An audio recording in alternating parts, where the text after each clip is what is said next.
Hello and welcome back to Project 380. In this video I'm making my own DIY induction kit.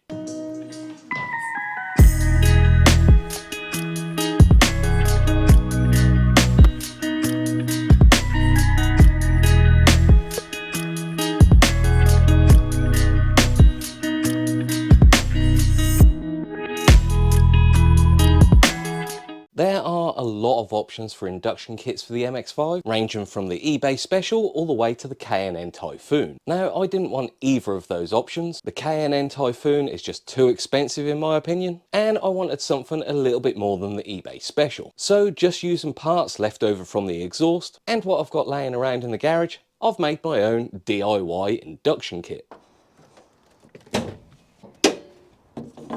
So apart from it being stock, there are a few other issues. It's taken up loads of space over here. I've actually split it where it connects onto the intake manifold. And since I installed the aluminium radiator, it's rubbing on the fan. So let's start off by removing the old intake and coming up with a plan to replace it.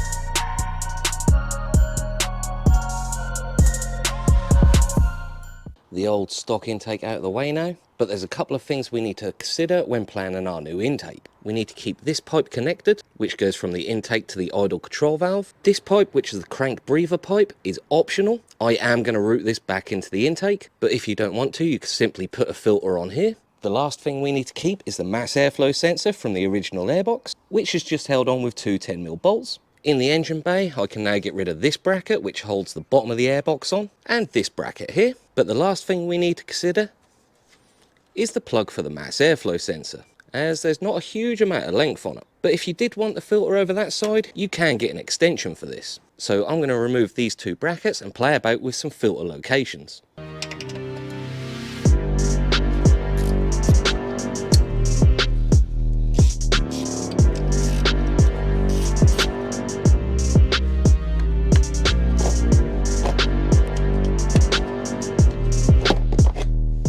So filter placement, I am still placing it on the hot side of the engine, but I'm going to try and get it away from the exhaust as far as possible and not hit on any components around here, like this part of the chassis or my airline. So I've gone for a 70mm Pro Ram air filter, and I want it to sit somewhere about here. But on the end of that 70mm air filter, I want to place the mass airflow, which, if you remove this rubber, is almost 70mm. So this 70mm air filter will slide straight on. And then because the rest of the system is 63mm, I've got a 70mm to 63mm reducer, which goes on the mass airflow.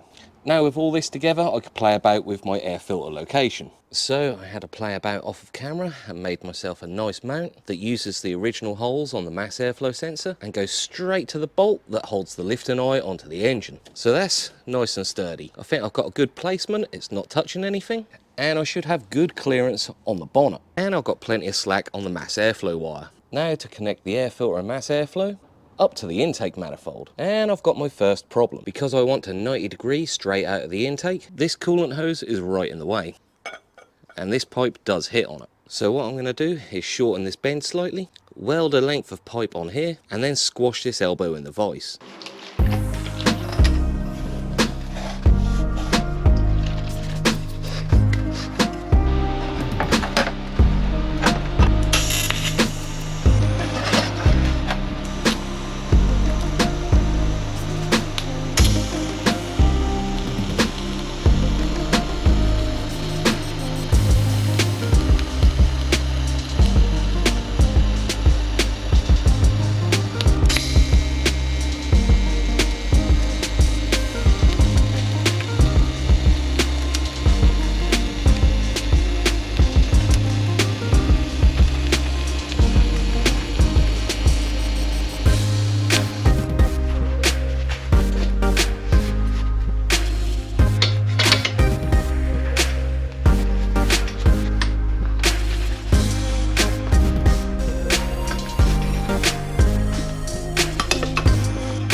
That's sitting in there nicely now. It's not contacting this pipe anymore, and it's clearing all the other components like the fan and the thermostat. Now all I've got to do is put a couple of pie cuts on the end here to join it up to the mass airflow.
Installed on the car now, and I'm really happy with how that's come out. It's sitting nicely with pretty good fitment, and it's not touching anything. So now I've got to attach the idle pipe and the crank breather.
all welded up now. I'm really happy with how this has come out. I've given it a good flush out with brake cleaner and compressed air, and now it's time to install it on the car.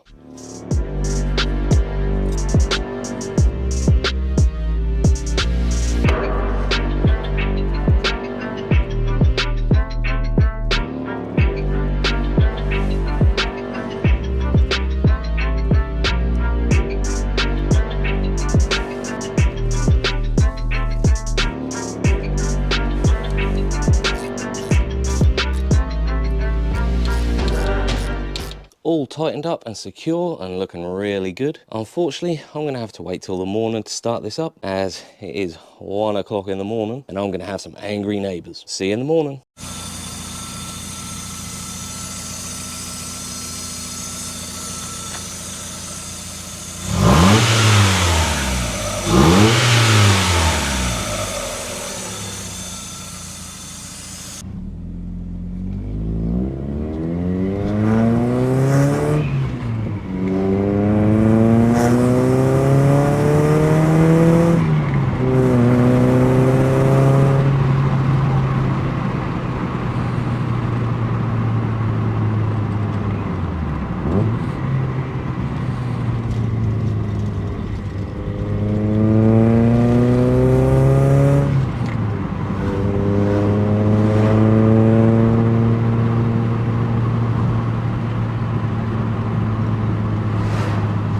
Well, you can't hear much over the sound of the exhaust, but I'm sure you get the idea. But that is a nice DIY induction kit made and installed on the Mark 1. Let me know if this helped you design your own DIY induction kit in the comments down below. As per usual, like, comment, share and subscribe if you're new, and I'll see you in the next one.